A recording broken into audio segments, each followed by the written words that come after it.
These are the royals. This is Queen Elizabeth. This is Princess Margaret. And this is Princess Diana. You know them from The Crown, and of course from real life. You may remember this gown, or this one, this dress, and who could forget this one? But are they accurate? We got this fashion historian. Hi, I'm Raisa Britannia, and I'm a fashion historian. To walk us through what The Crown got right and what they got mostly right about these looks. The Crown chronicles the life of Queen Elizabeth II and the British royal family, dramatizing the trials and tribulations they endured in the second half of the 20th century. The series rotates actors in the principal roles every 2 seasons as the characters age. The costume design of the series spans 4 decades and covers many memorable looks from the royal family's history. The designers have managed to accurately recreate specific garments that are quintessential to the telling of the royal family's sartorial narrative. Still, they also managed to craft a visually distinctive wardrobe for each character that goes beyond the practice of creating exact replicas. Today we will visit one look from each of the 4 seasons of The Crown. Let's get into the looks. First up, Princess Elizabeth's wedding dress. This look appears in the first episode of Season 1, and it takes place on November 20th, 1947, on the wedding day of Princess Elizabeth Windsor. Season 1 costume designer Michelle Clapton and her team created an exact replica of the gown for Claire Foy. The costume is rumored to have cost £30,000 or $37,000 and 7 weeks to make. The costume department was able to recreate the dress with incredible accuracy because the design, construction, and legacy of the gown has been very well documented. The actual wedding dress is currently in the collection of the Royal Collection Trust, and it is occasionally exhibited to the public. The gown was designed by Norman Hartnell, a prominent British couturier who eventually became the preferred dressmaker for the royal family. By this point, post-World War II Britain was still feeling the effects of wartime scarcity, and clothing and textiles were still being strictly rationed. Princess Elizabeth saved up her ration coupons in order to purchase the materials for her wedding dress. She was allotted an additional 200 coupons by the British government, but that didn't stop well-meaning citizens from sending her their own that they had saved up for her. Ration coupons were technically non-transferable, so the Princess Elizabeth had to send them back to the rightful owners. And so, Hartnell designed one of the most exquisite gowns of his career for this high-profile royal occasion. Let's draw the wedding dress layer by layer. First up, the undergarments and stockings. Elizabeth would likely be wearing a one-piece foundation garment with a boned bodice, which aided in sculpting the torso into the fashionable silhouette. She would also have been wearing silk stockings, which would have been fastened using suspender garters attached to the bottom edge of the foundation garment. Next, the slip and petticoat. A silk slip would be worn over the foundation garment as a smoothing layer. In addition, Elizabeth would have been wearing a bridal petticoat, which would help support the fullness of the skirt. That brings us to the dress. Norman Hartnell's design was approved just 3 months before the wedding day, and it took 350 women to make the dress over the course of 7 weeks. The design featured all of the qualities of the late 1940s fashionable silhouette, which included a sweetheart neckline, padded shoulders, long sleeves, a fitted bodice, and a flared full skirt. It was made from ivory Duchess satin, woven in Scotland from silkworms from China, rather than those from recent World War II enemies Japan or Italy. The truly magnificent feat of design was the floral embroidery. Hartnell cites Botticelli's Renaissance painting Primavera as his source of inspiration, which was meant to symbolize rebirth and growth after the war.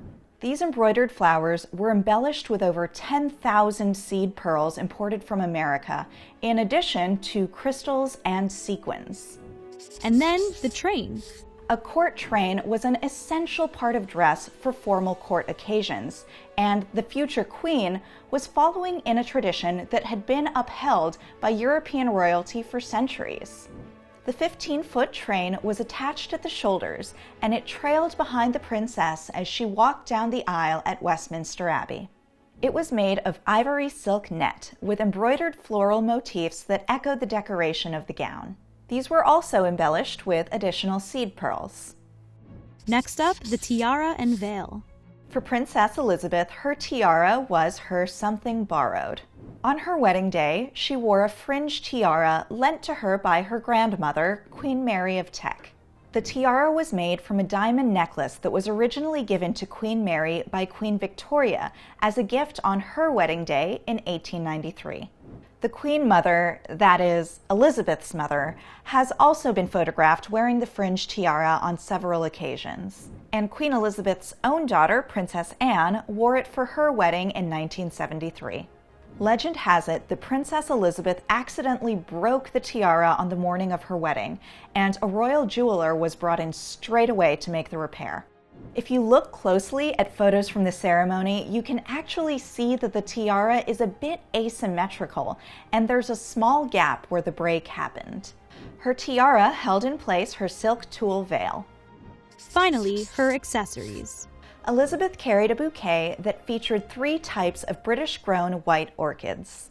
Also included was a sprig of myrtle, which was picked from the garden at Osborne House, the former private home of Queen Victoria and Prince Albert. It's said that Elizabeth's bouquet actually went missing after the ceremony, and a second replica bouquet had to be made so she could retake her wedding photos on a later date. Elizabeth wore a pair of pearl and diamond stud earrings, which were a gift from her grandmother, Queen Mary, given to her earlier that year. These earrings had originally belonged to the Duchess of Gloucester. Elizabeth's necklace was a double strand of pearls, which were a wedding gift from her parents, King George VI and the Queen Mother. Her shoes were peep-toe slippers made by Rain from Duchess satin, trimmed with silver and seed pearl buckles. This is perhaps one of the most accurate recreations from the entire series. So here's what Princess Elizabeth should have looked like. Almost exactly the same. Let's move on to her next look as the Queen. This look appears in Season 2, Episode 8, which is set in June 1961. This gown was worn for a royal dinner held at Buckingham Palace in honor of the Kennedys. President John F. Kennedy was very much a celebrity in his time. However, it was First Lady Jacqueline Kennedy that was the true star of this visit. In the show, Jackie Kennedy makes Queen Elizabeth feel quite threatened, and this dress is her effort to compete with her sartorially. The looks worn by the 2 women in this scene are the perfect example of oppositional costuming by costume designer Jane Petrie. The dress worn by Claire Foy is nearly an exact replica of the one the Queen wore in 1961. However, the design of Jackie's dress has been slightly altered to make her appear all the more glamorous and fashion-forward. Although the dress is lovely, it seems a little old-fashioned for 1961, with the fitted bodice and full skirts that were fashionable during the 1950s. This is even more apparent when compared to Jackie's sleek, modern sheath gown. Now let's break down every layer of this look. First up, the undergarments. With this look, Queen Elizabeth would be wearing similar undergarments to that of the previous look, except in this case, her foundation garment would likely be strapless. And then the next layer. Also similar to the first look, Queen Elizabeth would be wearing a petticoat to help support the fullness of the skirt. Next up, the dress. When the gown is shown in the salon of Norman Hartnell, we see the model wears a version that is strapless with a plunging neckline. This suggests that his original design was adapted for the Queen, with straps added and the neckline raised to a more modest height. The dress was designed in the New Look silhouette, which was launched by Christian Dior in 1947 and prevailed in fashionable dress throughout the 1950s. The defining features of this style are a tightly fitted bodice and a long, full skirt. The show dramatizes the fit of the dress, which is meant to convey the discomfort that Queen Elizabeth was allegedly willing to endure in order to compete with Mrs. Kennedy. I could let it out a bit, ma'am. No. And then the accessories. Both Queen Elizabeth and Jackie Kennedy wear elbow-length white gloves, which would have been standard for formal occasions for women in their positions. We see that Queen Elizabeth's gloves button at the inner wrist for a closer fit.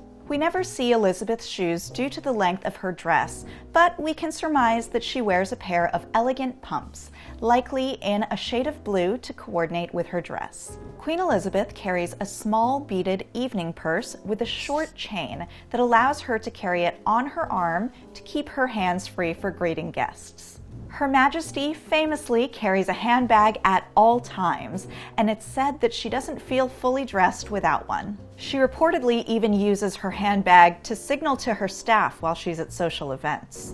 Next, the Queen's jewelry. Her Majesty is particularly fond of sapphires and has worn them frequently throughout her reign. The diamond and sapphire demi-parure she wears to the Kennedy dinner includes a necklace with a large pendant and matching earrings. This set was given to her by her father, King George VI, in 1947, though the set was originally made in 1850. In 1963, so 2 years after this occasion, Her Majesty had a coordinating tiara and bracelet made. Therefore, Claire Foy's sapphire bracelet is technically inaccurate. The very distinctive brooch that she wears is not from the same set, but it's also very historically significant. This brooch is a large oblong sapphire surrounded by 12 diamonds, and it was a gift from Prince Albert to Queen Victoria on their wedding day in 1840. The Prince Albert brooch, as it's come to be known by jewel enthusiasts, is one of the Queen's favorite pieces, and she's still often seen wearing it. In this scene, Elizabeth is laden with jewelry, while Jackie is notably unadorned. This is yet another point of contrast between these two costumes. And then her hair and makeup. Claire Foy wears a short, sculpted coiffure that is reminiscent of fashionable hairstyles in 1961, with volume at the crown and an elegant flip. However, Her Majesty's actual hairstyle at the time was shorter and curlier, more akin to the style she wears 2 episodes prior. Thank you. I like it very much. Her makeup is relatively understated, save for the rich berry-colored lipstick. So this is what Queen Elizabeth would have looked like compared to the original. Again, almost exactly the same. Next, let's move on to Princess Margaret. This look appears in Season 3, Episode 2, and takes place in November of 1965. In this episode, Princess Margaret and her husband, Lord Snowdon, visit the White House with the intention of persuading the American government to aid the British financially with a much-needed bailout. If we don't get the bailout, The government would be left with no option but to devalue the pound. and that's bad. This situation has been dramatized for the show, and in reality, there were several American bailouts, but none of them were the result of Princess Margaret's visit to the White House. This dramatization not only gave the writers permission to embellish on the details of the evening, but it allowed costume designer Amy Roberts to deviate from the historical record and reimagine a more dynamic look for Princess Margaret, played by Helena Bonham Carter. By this point in the series, Princess Margaret's sartorial narrative had already been established. She's depicted as an irreverent rebel with ties to the artistic community. Her sense of style is exaggerated for the sake of the show's visual distinction between the two sisters. So let's draw Princess Margaret's look from the undergarments out. First up, undergarments. Princess Margaret would likely be wearing a strapless bra and a pair of high-waist panties or a panty girdle. For hosiery, she could be wearing pantyhose, which was introduced in 1959. This was a single garment made from nylon that extended from waist to toe. Let's move on to the next layer. She would likely also be wearing a half-slip, which would have sat at the natural waistline and acted as a modesty layer between the undergarments and the outer garment. And then the dress. The costume designed for Helena Bonham Carter perfectly captures the spirit of Princess Margaret based on the Crown's depiction of the character. The bold printed gown effectively conveys Princess Margaret's vibrant, fun-loving spirit as she dazzles the White House with her charm and cheeky wit. In reality, both her dress and her behavior were far more subdued on the occasion of her visit to meet President Lyndon B. Johnson and his wife, Lady Bird Johnson. Princess Margaret actually wore a solid bubblegum pink sheath gown with a matching bolero that was trimmed at the neckline and sleeves with beaded fringe. This type of coordinating evening set was prevalent in the work of royal couturier Norman Hartnell in the early 1960s. However, Princess Margaret had also been a loyal patron of the House of Dior since the previous decade. By 1965, Marc Bohan was at the helm of Dior, and his designs bared similarities to Princess Margaret's pink ensemble. Next up, the gloves. Princess Margaret and Lady Bird Johnson wear white elbow-length gloves to complete their evening ensembles. We can see in photos from the actual event that Princess Margaret removed her gloves shortly after arriving at the White House. And then her jewelry.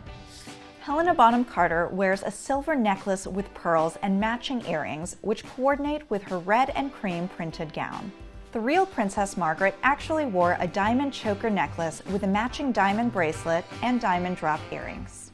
Note that Helena Bonham Carter does not wear a tiara for the White House visit on the show.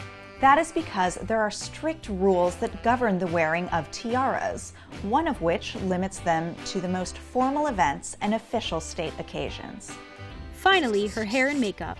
Margaret wears her hair in a variation of the beehive updo, with voluminous curls piled high atop her head. This hairstyle was typically achieved using additional hair pieces that would add the desired amount of volume as dictated by hair trends in the 1960s. In the mid-1960s, makeup trends were all about emphasizing the eyes, with dramatic winged liner and long false eyelashes. Helena Bonham Carter's eyeliner is a lot bolder than the real Princess Margaret's. During this era in cosmetics, the dramatic contoured eyes were further emphasized when paired with lipstick in a soft shade of pink. So this is what Princess Margaret would have looked like compared to the look in the series.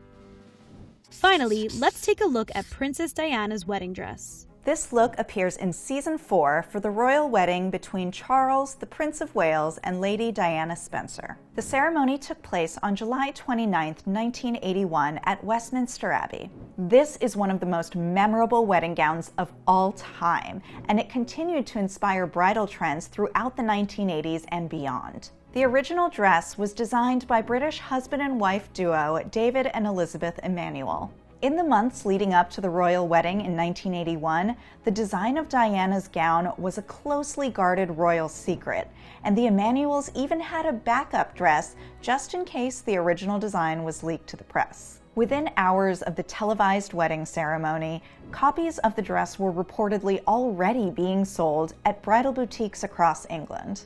Even though its maximalist design is very much a product of its time, the dress itself is an enduring symbol of royal pageantry. The costume took 4 months, 5 fittings, and 3 people a collective 600 hours to complete. Costume designer Amy Roberts wanted to capture the same spirit and style of the original gown without creating an exact replica for Emma Corrin. To create this costume, it took 95 meters of fabric and 100 meters of lace. The Nottingham-based team that created the lace for the Emanuel's original gown also made the lace for this costume. Let's draw this look layer by layer. First, the undergarments. Undergarments during the early 1980s typically consisted of a simple white bra, a pair of panties, and nude pantyhose. For this special occasion, Lady Diana may have been wearing a long line bra or a corselet. Let's move on to the next layer. Lady Diana would have been wearing a silk slip.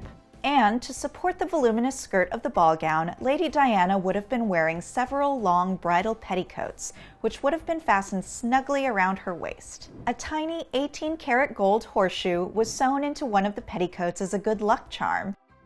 Next up, the dress.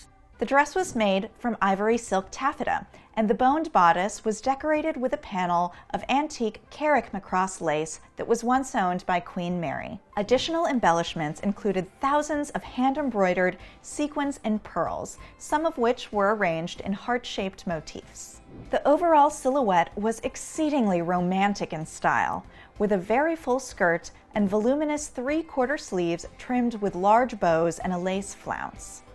Similar ruffles of taffeta and lace adorned the neckline with a bow at the center. For the Emanuels, this was the commission of a lifetime that also posed a great challenge. They were tasked with incorporating design features according to Diana's personal wishes, while also taking into account the well-established royal traditions. Princess Diana would continue to wear their designs for the rest of her life. And then the train. Diana's train was a staggering 25 feet long and the longest ever worn for a royal wedding. It was so long that it hardly fit in the carriage, and it was quite wrinkled when she emerged in front of Westminster Abbey. Next, Diana's tiara and veil. Lady Diana broke with royal tradition and did not borrow a tiara from the royal family. Instead, she wore the Spencer tiara, which had been in her family for nearly a century. The tiara was fastened to her extravagant veil, which was actually even longer than her train. It was made of ivory silk tulle and embellished with mother-of-pearl sequins. Finally, her accessories. Diana wore custom shoes that featured a low heel because she and Prince Charles were actually the same height. A heart-shaped lace embellishment sat on top of the shoe, encrusted with sequins and pearls. In case there was rain on the day of the wedding, the Emanuels designed a coordinating parasol with matching taffeta. Thankfully, there wasn't rain and the parasol went unused. Diana carried a substantial bouquet that measured 42 inches in length. It was a cascade of white gardenias, orchids, freesias, and lily of the valley. It's said that this large bouquet has since been credited with changing the long-standing tradition of smaller bouquets. So this is what Princess Diana would have looked like. Any final thoughts? The Crown takes on perhaps one of the greatest challenges for historical dramas, that is, where to deviate from historical accuracy in order to best support the show's narrative. And The Crown's creators navigate this masterfully. So here are the final 4 looks.